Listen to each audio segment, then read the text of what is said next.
Hello, and welcome to Lesson 8. At this point in the course, we're moving on from the Middle Ages to the Renaissance, which one historical movement there leads right in to the other one, but it's an important transition. We can clearly see how the Renaissance grows out of the Middle Ages, but at the same time how it's very distinct from the Middle Ages. So in addition to the literary texts, in this lesson, we'll also be looking at the background and context to the time period of the Renaissance, or what many scholars call the early modern period. The texts we are looking at, though, are very short, so it'll still be a pretty balanced lesson. The first of the two texts is Niccolo Machiavelli's The Prince, but again, as I remind you, we're going to look at the background and context of the whole time period first. Let's real quickly recall some values of the medieval period as kind of a segue. So remember, the medieval period was marked by the spread of Christianity in the West and Islam in the East. So following the birth of Christ and coming out of antiquity, you have a transition from where the Western world was predominantly polytheistic religions, polytheistic meaning multiple gods, in ancient Greece, ancient Rome, ancient Egypt, etc. Coming out of that, following the birth of Christ, you have the spread of monotheism, meaning one God in Christianity, one God, Allah, in Islam, those two religions spreading. And so the medieval period was a very spiritual time, one could say. Now, for those of you in the class who may be Christians, as I've mentioned several times, Christianity in the Middle Ages looked very different than it does today in the 21st century U.S. In two prominent themes related to Christianity in the Middle Ages were chivalry and courtly love. Remember, chivalry was a code of conduct that knights followed when they pledged themselves to their kings. They believed their kings were closer to God, so following this code of conduct and honoring their king would honor God and bring glory to God, bring them closer to God. Similarly, courtly love kind of grew out of that idea, and rather than pledging himself to a king, the knight pledged himself to a noble lady, usually an unattainable, beloved lady. And his devotion to this lady, because she was married or for whatever reason, because she was unattainable, his devotion to her, again, was sacrificial, would bring glory, honor to God, bring him closer to God. So, probably vastly different than how we think of Christianity today in the Western world, but what marked it during the Middle Ages.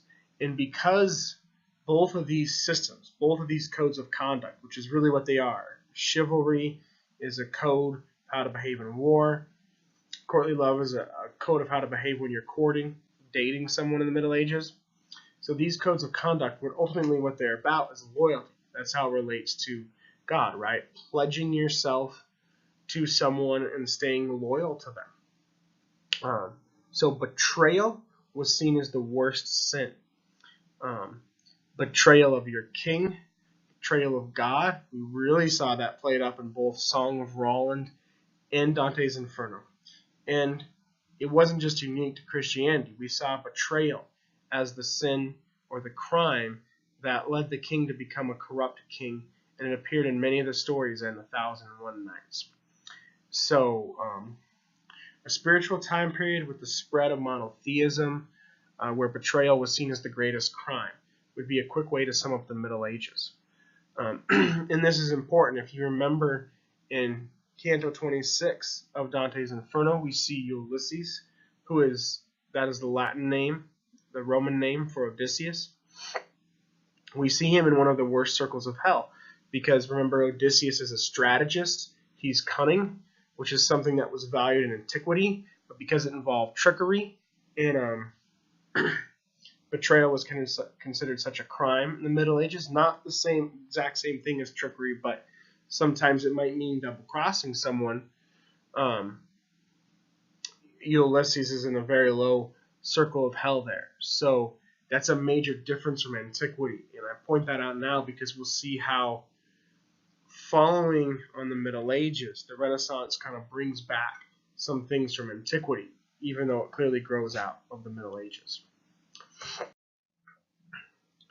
As I mentioned, scholars like to call the Renaissance, they now call it the early modern period. And that's because the period that they normally call the modern period, the early 20th century, is marked by a lot of similar traits. Some of those traits appear in these first bullet points here. So it was a period of widespread revolutionary change that led to introspection. This made some of the major themes and values: individuality, interiority, and identity.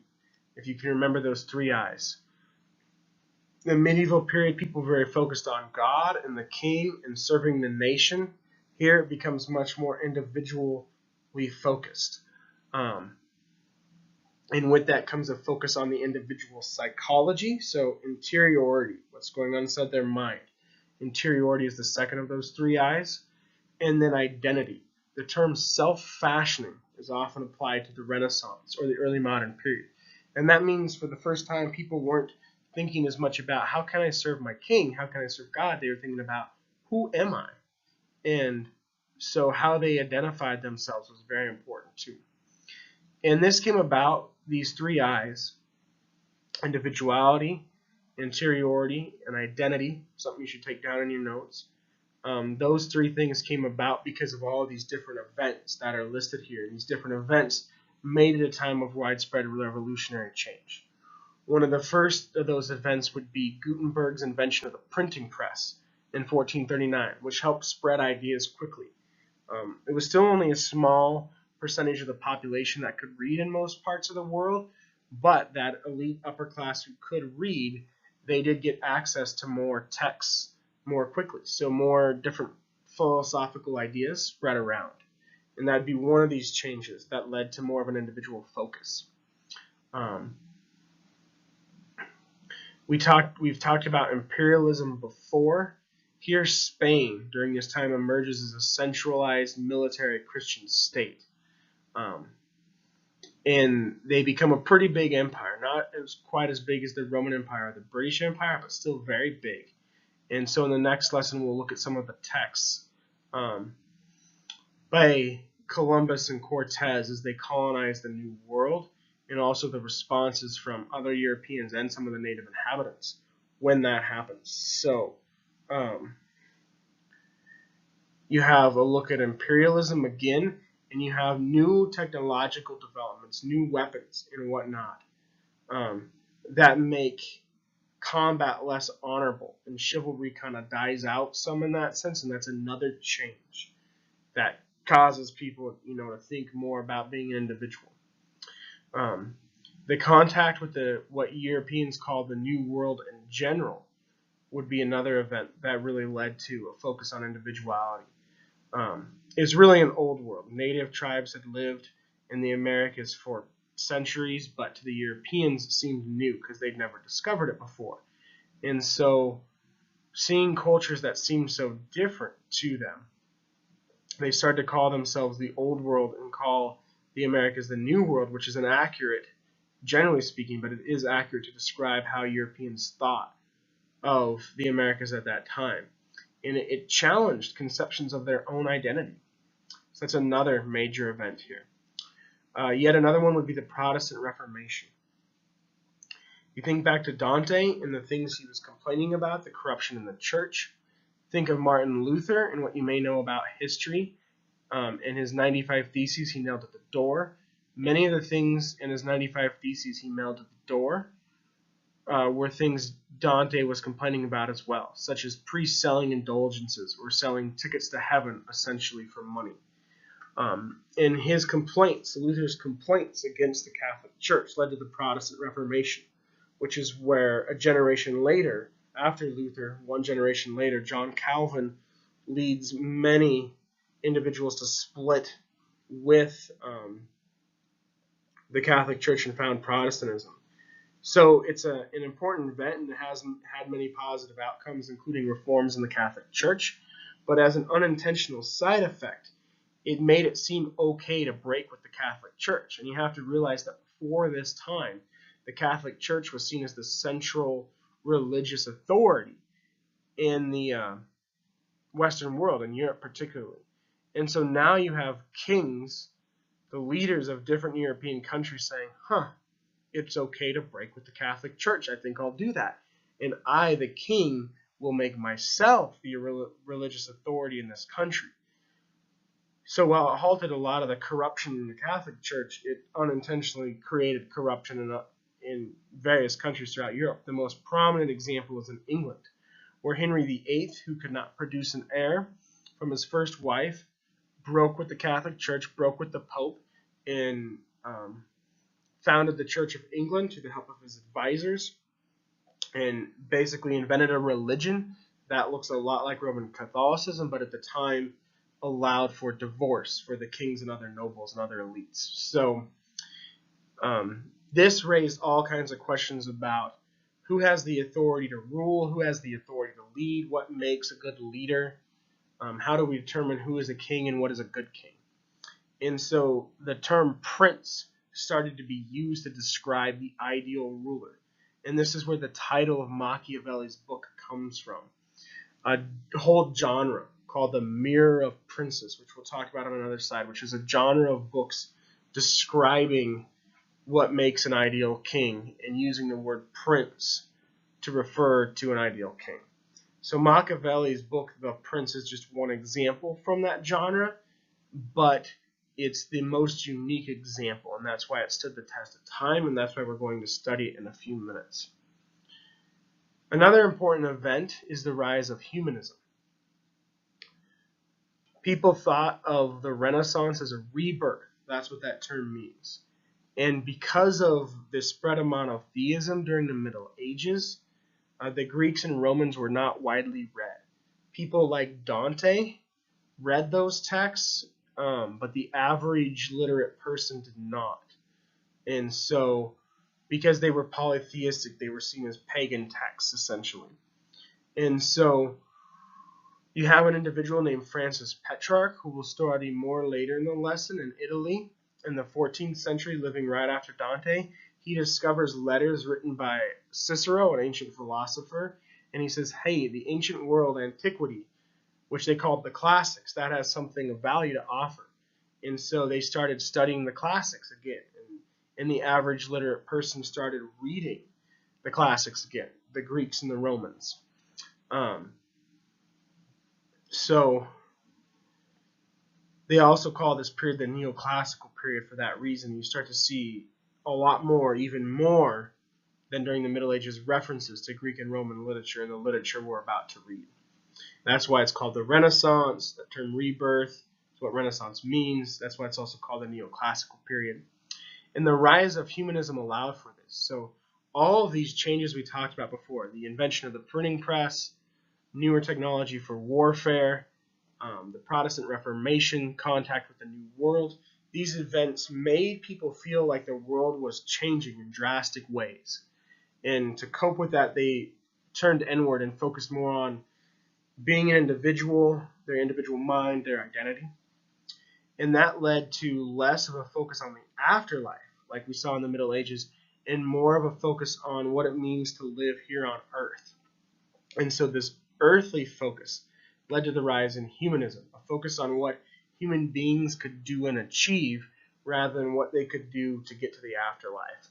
And so humanity was kind of put at the front and center, and there's a much more focus on earthly things rather than trying to get to heaven in the text we're about to read compared to during the Middle Ages.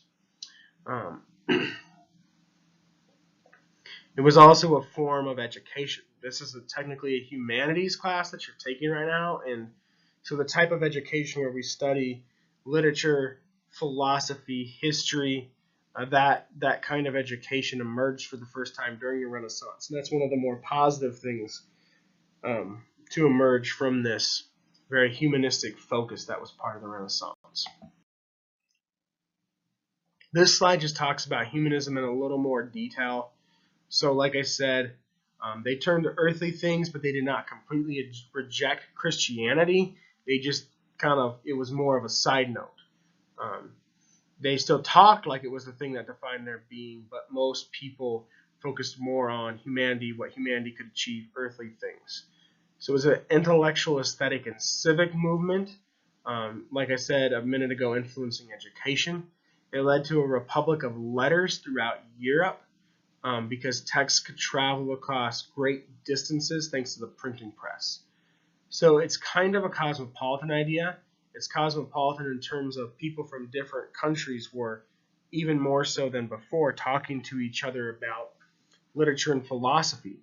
But it was still mainly upper class white men. So it was cosmopolitan in terms of geography, but not in terms of social class or gender or education or race. Even though it provided a revival of the past, humanism also led to an emphasis on questioning traditional knowledge. So if you're familiar with the Enlightenment at all, which occurs a couple hundred years later, that's a good reference. It's not exactly the same, but there's a similar focus on logic and rational reasoning during the Renaissance. And with the neoclassicism and the revival of the classic texts from antiquity, people thought they were kind of haunted by the past and the notion of not living up to it. Can we ever achieve the greatness of the Greeks and Romans would be something a Renaissance philosopher might ask. And the final point here about the rise of humanism is the use of vernacular language, which is interesting since a lot of the texts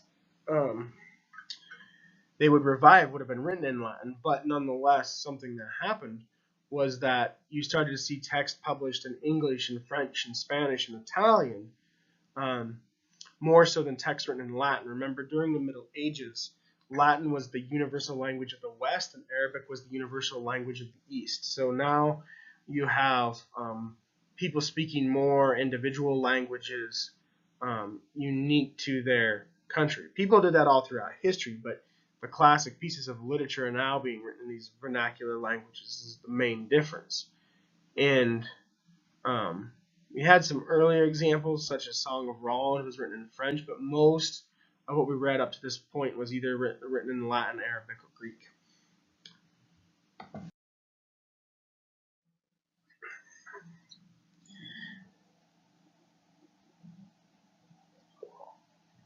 Just a little bit about Machiavelli. He has a real similar background to Dante. Like Dante, he wrote his most famous work in response to basically losing his political position. And once again, like Dante, the relationship he had that was so significant was to a city in the same city actually as Dante, Florence. So he held political positions depending on who was in power. And when he was kicked out in 1512 and imprisoned and tortured, he went to his family farm where he composed his greatest works, including The Prince, which is part of the Mirror of Princes genre that I mentioned earlier. It's essentially advice for rulers describing the ideal king. What's significant about Machiavelli's Prince over other texts from that genre and why his has lasted the test of time is it argues for a break with traditional morality, saying essentially sometimes a king has to set aside his morality in order to be an effective ruler. And coming out of a very Christian time period, and a period that, despite its more earthly focus, was still a very Christian time, that was hugely problematic, and it caused all kinds of attention and focus. And the idea is still debated today. I think it's a question that comes up all the time. To what extent does a leader, to be an effective leader, need to be a moral leader? I think it's a universal question we will always pursue. I'll have some examples of that in a little bit. An important distinction, though, is it doesn't necessarily mean amoral, which would be completely without morals. A prince should capture the goodwill of his subjects is an important part of Machiavelli's belief. So there may be some things a prince or an ideal ruler wouldn't do. Some line he wouldn't cross. So it's not completely amoral, but it's much less moral than any kind of leadership we've seen before, and perhaps even less moral than what we think ideal leadership is today. That's something we're going to debate in a minute. The reading questions are very important this time. I asked you to define Machiavellianism not based on any preconceived notions, but just on your interpretation of the text.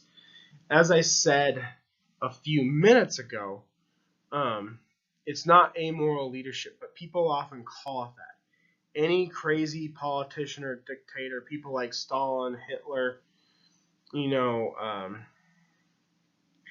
bin Laden, Saddam Hussein, they often call those people Machiavellian. Really, any politician someone doesn't like, they'll call Machiavellian. But those people are not Machiavellian leaders. At least I don't think so. You may want to make a different argument, but I believe they cross a line in terms of their leadership that loses the goodwill of the people that Machiavelli himself would not recommend crossing. And then the other question we'll ask is, what are the qualities? After we answer the question, what are the qualities of a Machiavellian leader? Are these good qualities? Does it make for effective leadership? And these reading questions are just questions, as I mentioned before, for you to think about as you're reading. But these are the two key questions when studying Machiavelli. How do we define Machiavellianism, and then is it an effective form of leadership? So these questions will reappear in a little bit different form on the pedagogical learning questions. One thing to keep in mind is that in order to answer the second question, we have to also define good or effective leadership. So as you're answering the questions on Canvas, be sure to keep that in mind. But let's real quickly here outline some of the qualities of Machiavellianism. So his first and foremost thing is for a leader to maintain power. And one of the main ways to do that is to maintain the goodwill of the people. So those would be two qualities right away you could jot down in your notes.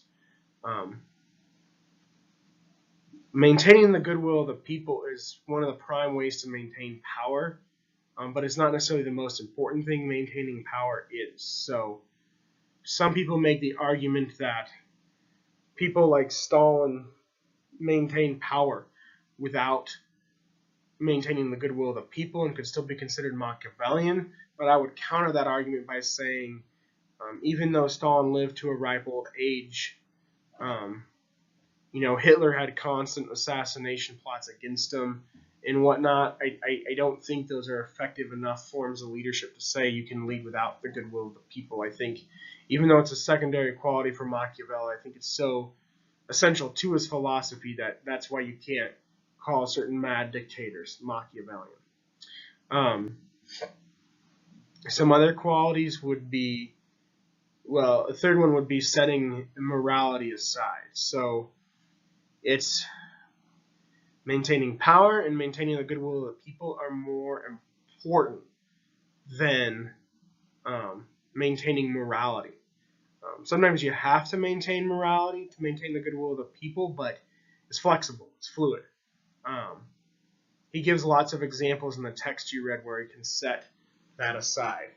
A fourth one would be trickery or cunning. We see in the examples how he has a guy beheaded, and he in the public to make an example, but he basically puts someone else in the position to do that and then has the other guy executed. So he kind of keeps the blame off himself to do what's necessary. And that's an example of a leader. That's not Machiavelli himself. That's one of the examples he uses. So kind of trickery or cunning is part of it. And this comes back to the idea that now that we're in the Renaissance, trickery and cunning aren't seen as such bad things because people aren't as focused on the afterlife. Betrayal is no longer the greatest crime. One of the most to add a fifth quality here, one of the most famous quotes from Machiavelli that's not actually contained in our textbook is, "It is better to be feared than to be loved if one cannot be both." Now, another way Machiavellianism gets corrupted by our society is they just look at the first part of that quote, most readers, and they say, "It is better to be feared than to be loved." But it's important to remember what he's really saying is it is better to be feared than to be loved if one cannot be both. So one should be loved. One should have the goodwill of the people. But that's not as important as making sure that people are obedient. And he uses a lot of hyperbole or exaggeration. to make his points. You can't take everything Machiavelli says literally. You have to remember he was writing at a time, a very Christian time period where right before this, Christianity, Catholicism was predominant. So to argue that a leader should be immoral or set his morality aside at times is a radical argument. And so he has to kind of exaggerate to drive his point home at times. Another quality I would add, a sixth one, would be being decisive, making clear decisions. It doesn't mean making hasty decisions, but it means taking a clear position. A lot of our political candidates today try not to take a clear position on an issue because they don't want to offend anybody. But a good leader from Machiavelli has a clear position. Sometimes that means being wrong, but I think Machiavelli would say it's better to be wrong than to be indecisive. And again, that can be taken a very negative way, but if the person's not making hasty decisions, I think we can see that as mainly a positive quality, at least I do. Being indecisive, I think, is a very negative quality. Another one would be being adaptable. This would be a seventh quality. Being adaptable is very important. Things will change. Circumstances will change. A leader can't keep doing the same exact things he's always done as circumstances change and still be successful. So that's really important.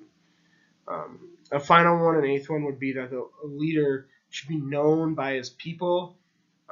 He shouldn't necessarily be a leader that people like or admire, but he shouldn't just be secluded in a castle and they never see him. So sometimes the Machiavellian prince might go out and interact with the people some, be at least somewhat sociable, but not necessarily the kind of guy you'd want to be your best friend because he has to make these hard, ruthless decisions sometimes.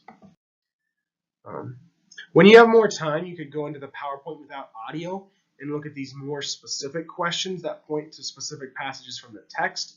I already did that some with the example of the guy he has basically go in and do the dirty work for him. But we've done a good job of defining Machiavellianism, and there's a lot to cover in this lesson, so I don't want to go through each of these individually. But you should definitely revisit them on your own time. Same with these quotations here, and they correspond directly to questions on the previous. And then here are the learning questions. So I'm essentially repeating the same two questions because those are the most essential questions to ask with Machiavelli. How do you define his leadership, and is it effective? And the two I throw in extra here are, what are some examples? Maybe examples that aren't Machiavellian as kind of a contrast, and then ones that are. I'll just kind of give my final assessment of Machiavelli, and you do not have to agree with this as long as you do a good job of defending your stance by quoting the text and analyzing the text. But I would say that a Machiavelli leadership is effective because a leader has to make hard decisions that the average person can't make. When to go to war, when not to go to war, who to establish treaties with, who not to establish treaties with, how to spend money, where to cut the budget, etc. Those are questions I myself could never answer, and that's why I would never run for president. So I think a leader has to make really hard, difficult decisions, has to have clear vision and focus and care about his people, and those are all things Machiavelli values. There may be other parts of his philosophy that are problematic, but I think overall it's pretty effective. And I'm very curious to hear what you think of it.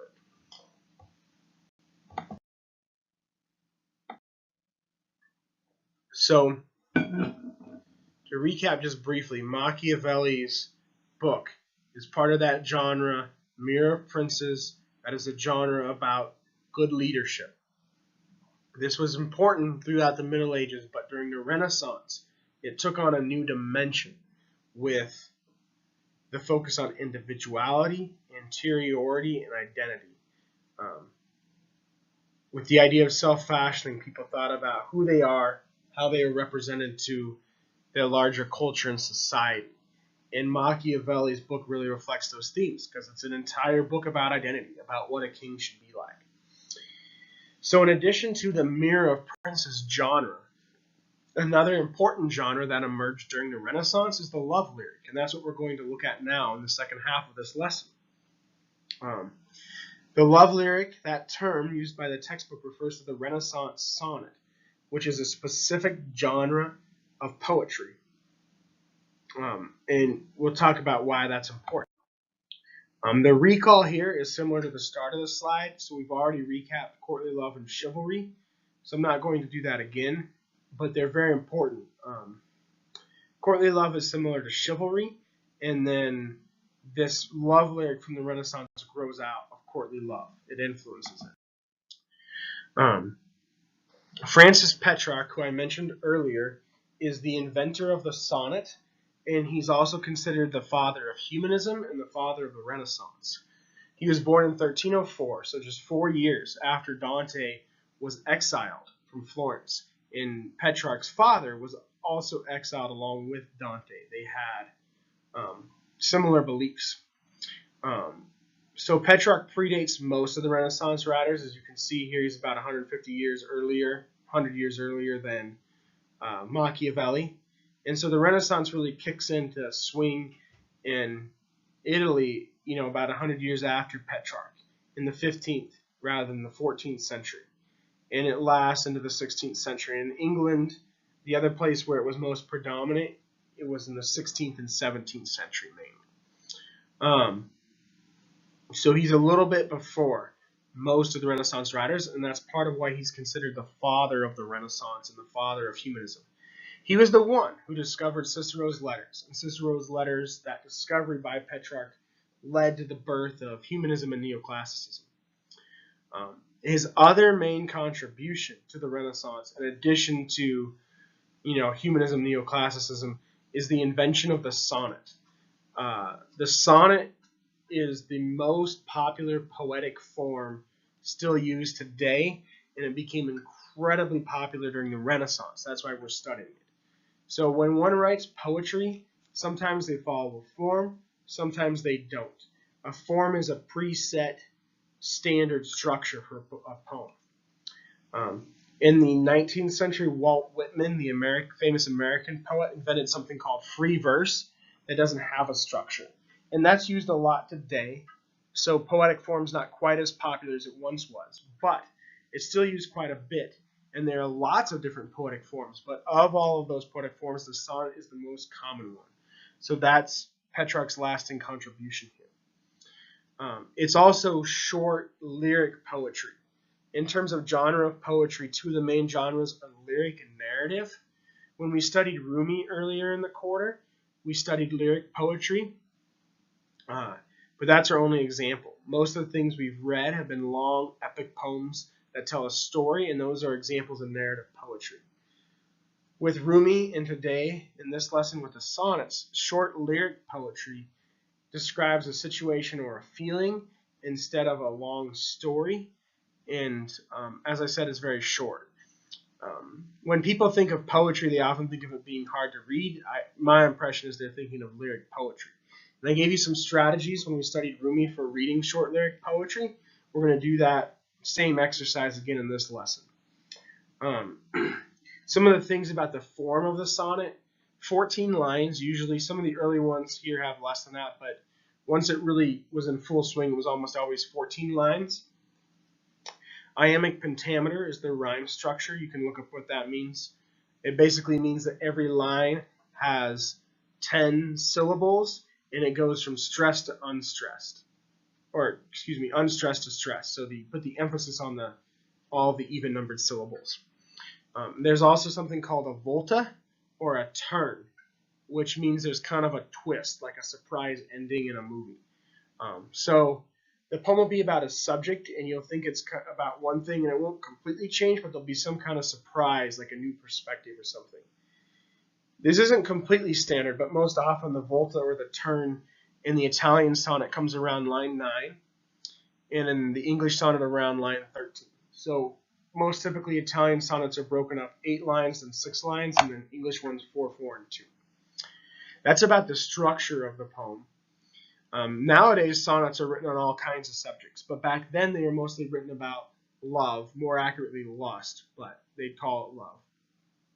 They were often written in sonnet sequences, which is a collection of a bunch of short sonnets. but there's an overall theme to the sequence. The best example is Petrarch's Rhyme Sparse, which featured a whopping 366 poems, all devoted to the Lady Laura. So in terms of content, this is where we have the connection to courtly love. Laura, or any of the other women that were subjects of sonnet sequences, were an unattainable, beloved lady, just like the lady in courtly love. The difference, though, is the poet's devotion to her isn't about getting to the afterlife. It's about discovering himself and his identity. So a much more same kind of idea as courtly love, devotion to an unattainable beloved lady, but a Renaissance theme rather than a Middle Ages one, individualism. So the individual poems don't really tell stories. They more describe a situation or event or feeling, but collected together in a sequence. They still don't tell a narrative the way an epic poem does, but there is kind of a narrative if you read the whole sequence of how the relationship between the speaker and his beloved changes over time. There's usually a lot of anger, frustration, angst on the part of the speaker because the lady is unattainable. And they tend to focus on the exterior of the woman, describing her hair, her eyes, her face, her lips, her cheeks, her smile, etc. And this leads to fragmentation of the woman's body. They're seeing her as an object, not a person. And so that's a very kind of negative thing. But this style, because it deals with unrequited love, which is one of the most universal feelings, became immediately popular. It was constantly imitated in Italy, England, France, Spain, I'm sure other places too, if I could think of them. And it did for almost 300 years, from when Petrarch was writing in the 14th century to when Shakespeare was writing in the 17th century. So by the time Shakespeare was writing, this style was so popular to become kind of trite. And Shakespeare's sonnets, as well as some of the ones by the female poets we look at, are almost like parodies of what Petrarch was doing. So for both the reading questions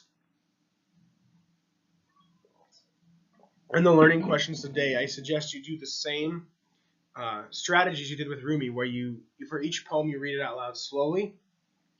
Try to paraphrase it. These are all already translated into English for you by the textbook editors, but I suggest you also translate them. It's still poetic, vague, flowery language, so translate it in your own words into easy to understand English.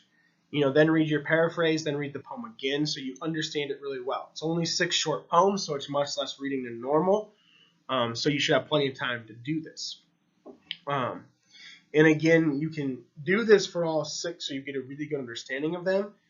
But if you want to, for your discussion board post, you can pick just one poem and type up your paraphrase.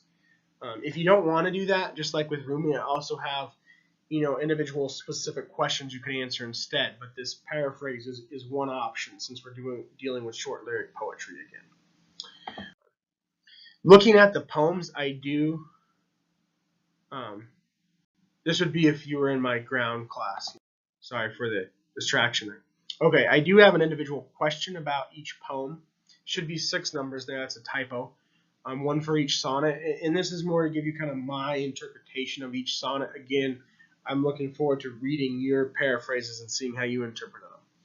Ballet's sonnet, Joachim de Ballet, the French poet here, we're reading his first because this is the only one that's on a little bit different subject than the others. The others are all the love type sonnet I was just talking about. So he's actually later than Petrarch. He's the 16th century, but his is about Rome. And it's just a great example of neoclassicism is why I assigned it, because he's talking about how great and wonderful Rome was, but how it cast its long shadow, how Rome is still influential. So it really shows the rise of humanism and neoclassicism and how, like I mentioned earlier, he's still kind of haunted by Rome. Will the Renaissance writers ever live up to the achievements of Rome? So that's why Ballet's sonnet is on there and why it's first, even though he's a little bit different, a little bit later writer. He's got that different style, so we looked at him first. Turning to Petrarch's sonnet 3, we see the founder of the style of the genre here that is so often imitated. Um, Here, he's talking about being in church, remembering the day Christ was crucified, so he's already sad, and then he sees Laura. And he says, her lovely eyes bound him. And here you have this instance of him falling in love with Laura, her rejecting him, so he's depressed, but him then blaming her for that. Her eyes bound him is what's significant. In the final stanza, he talks about Cupid's arrow. He says she did something like Cupid but without a bow. And so that really puts all the blame on her. With that, you have the idea that he didn't want to fall in love, but he couldn't help it, and it's not his fault. Just like someone might say if they'd been struck by Cupid's arrow. And we all probably can relate to this at some time too, right? Where we feel so passionate about somebody that we can't really control our feelings, and that can be very frustrating. And we might even have a tendency to blame the other person. But personally, I don't really think that's very fair to the other person. And I think that's why Petrarch is mocked later on by later sonnet writers. There's also the idea of the sun here. In the very first line of the poem, he compares her eyes to the sun's rays. So two important things.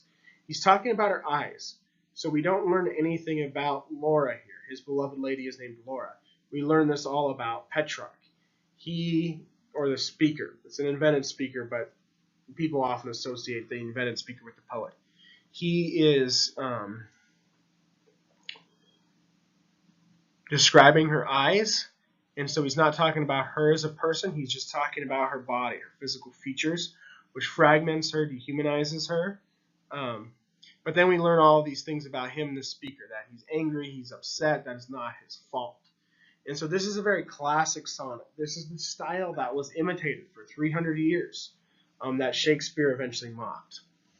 If you flip over to the next one, Garcilaso de la Vega, he's a great example of how Petrarch's style was imitated. Number 23 by de la Vega is very similar to Petrarch. Again, he's comparing her physical features, her face, to nature, the lily and the rose. So those physical features that the sonnet writer used to fragment the female body, those are often compared to nature, like with the sun in Petrarch's poem. So de la Vega is on here as part of the reading to show how Petrarch was frequently imitated. And I'll also add that this poem is about growing old, and there's a sadness to it at the end. He talks about how wind and age and nature will never change, even though his lady will no longer be beautiful. So this is another theme that often came up in sonnets. They often lamented aging and had a sadness about how life is finite and not permanent. And this again reflects that earthly focus rather than focus on the afterlife. If you flip over to Louis Labé, Sonnet 18, here we have our first instance of a sonneteer, at least from the examples in our textbook, not the first one ever, kind of challenging Petrarch a little bit. You have a much more intimate encounter. The lovers are actually together here with the lines, kiss me again, re-kiss me, and then kiss me again. But you also have the female speaker here being much more vulnerable. So the tone of this poem is much more feminine. I ask students in class often, if I gave you these poems without background and context, would you be able to tell this was a female speaker rather than a male speaker? And they almost unanimously say yes. So you get the idea with the final few lines that she can't always be with her beloved like she is in the first few lines.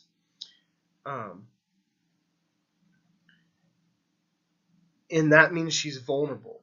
You see Petrarch being rejected and angry about that, but he's never vulnerable in this way, which is very different. And she's very concerned about the time that they're apart in that sense. So you have, it's not really a direct challenge to Petrarch, but you have a very clear feminine voice coming through here, presenting feminine concerns and issues, which is very significant in a patriarchal world that's dominated by males. And Louise Le Bay, the French female sonnet writer here, was very famous. Male sonnet writers would devote poems to her. They absolutely loved her. I think part of this is that she's comforting and soothing her lover here in the first few lines, and so males probably responded to that with excitement. And so she's able to bring in a feminine voice without really overtly challenging the patriarchy. And I think that's a pretty cool, unique thing, but it also means that she was maybe not the most radical writer, and then because of that, one that was really admired by her male contemporaries.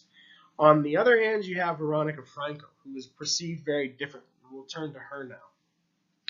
Veronica Franco had some success early in her career, but unlike Louise Le Bay, this Italian female poet here was subject to vicious poetic attacks, which sounds kind of funny, but meaning rather than other poets praising her, they would criticize and critique her and say really nasty things about her in her poems. She was even tried by the Spanish Inquisition for witchcraft. Even though she was not found guilty, she never achieved her poetic fame again. Now, if you look at the content of her poem, you can probably see why. Even though Louise Le Bay gives, a female voice, she does so in a way that still wouldn't really unsettle the patriarchy that much. She's soothing her lover. On the other hand, Veronica Franco, who we're looking at now, outright challenges the patriarchy. In her poem, which isn't really a sonnet, it's much longer, but still would have been read at the time, it's a challenge to a lover who has offended her. So that immediately is different, right? She's not soothing her lover here, she's confronting him, right? Louise Le Bay's lover in her poem may very well have done something that would offend her. That may be why she feels insecure and vulnerable at the end of it. But Veronica Franco here, rather than kind of just submitting, is flat out challenging her lover, and she uses very violent imagery to do so. She uses the metaphor of being in a duel and evokes swords and other violent weapons and images. Many of the patriarchal men who were in power at this time would feel threatened by that. So that's probably why she was challenged for witchcraft. What's unique about this poem is even though it's much longer than a sonnet at 90 lines, it does have a volta or a turn, like most sonnets. And it goes from being about her challenging her lover who is offended to her to basically becoming a sexual encounter. And the duel, the violent imagery is still used. So not only does she challenge her lover and threaten to kill him here, she also, when she's actually making love to him, still uses violent imagery. So she's not depicting their intimate encounter in any kind of chaste or ardent way. She's describing it, well, the textbook uses the word frank eroticism. And so that is another thing that would have been offensive. But it's a very impressive poem, and it would probably be received much better today. The way she uses the metaphors is really impressive use of language, and I often have students have a strong reaction to this poem in a positive way. They like that she's just kind of telling it like it is, rather than mincing words to seem more proper, like the other four poets we looked at before this. And another really interesting, there's several ways to interpret this. One could be that love and hate are very similar emotions. We've probably all had a relationship at some point where we felt close to someone, we loved them, we would do anything for them, but at the same time they drove us absolutely nuts and we fought with them a lot. We could probably even see how fighting about something, being angry about something, and the intensity of those emotions might, eventually lead to an intimate or sexual encounter afterwards. So it's a very relatable poem, and those are common ways to interpret it, but I'd like to throw in one more interpretation that I heard a student suggest recently in class that I think is very unique. Because this is a patriarchal time, she may be returning to and submitting to her lover in the latter half of this poem because she had to, not because she wanted to. Most readers read it as she's very passionate about him, can't really hold back her passion, and just intimately gives in to him and their chemistry, which makes a lot of sense reading the language. But you always have to think about the cultural context. And she can't leave her lover here. It's a patriarchal time period. So maybe she's submitting because she has to. And that's really what's going on. So I think that's a very interesting interpretation of this poem. I had an insightful student relate recently. Finally, I turn to, I moved off of that slide and I apologize on accident. So I'll just cover Shakespeare on this slide. Sorry about that. Shakespeare is the most famous sonnet writer outside of Petrarch, but writing almost 300 years after Petrarch, or 250 really. He's actually mocking him. Shakespeare's sonnet sequence isn't devoted to one person. Many of the poems in the beginning are about a young boy he mentored, and then later on they're devoted to a dark lady, like number 130 that we're about to read. Number 116 is one where he talks about love and he describes it in a beautiful way. And it's probably the most famous love poem of all time. And he describes it as something that does not change. And so what, Petrarch in the sonnet we read, he's talking about love, but he's really actually talking about lust, is what it actually is. Because he just talks about her body, her eyes. He can't control himself. Not being able to control your emotions, that sounds much more like lust than love to me. And so Shakespeare makes fun of that. In Sonnet 116, he talks about how love is an ever-fixed mark, how it doesn't change, it never alters. When an alteration finds, it lasts forever. So Shakespeare's talking about a real kind of deep sacrificial love rather than just a lust. And he takes that one step further in Sonnet 130, which is my favorite sonnet by Shakespeare, where he outright mocks what Petrarch does. He opens by saying, "My mistress's eyes are nothing like a sun," which is a line that cracks me up and outright contradicts Petrarch's opening that we looked at earlier, where he compares his lady to the sun. And then he goes through the first 8 lines and talks about all her different parts: her eyes, her lips, her breasts, her hair, her cheeks, her smell, her breath, her sound, and says those things are outright unattractive or unappealing. And so he's clearly mocking Petrarch here. He's saying his beloved lady is not beautiful. But then the reason why I love this poem comes into play, where you have a turn. Around 9, he says, "I love to hear her speak, yet will I know that music hath a far more pleasing sound." So he acknowledges again that her voice isn't beautiful, but he loves to hear it. So he goes from describing all these features in a negative way to saying, I love this about her. And he talks about her voice, not her lips or her breasts or whatever. So he's talking about her as a person here. He's not dehumanizing her, he's humanizing her. He's loving her for who she is and not objectifying her. And he's saying that even though she's not perfect, even though she has flaws, I still love her. And then he takes that one step further, where you have another turn in line 13, the final turn, where after that he says, "I never saw a goddess go." So he's making fun of the fact that a lot of these sonnet writers would compare their lady to a goddess, like a goddess from Greek or Roman mythology, following on that neoclassicism, even though, of course, they've never actually seen one.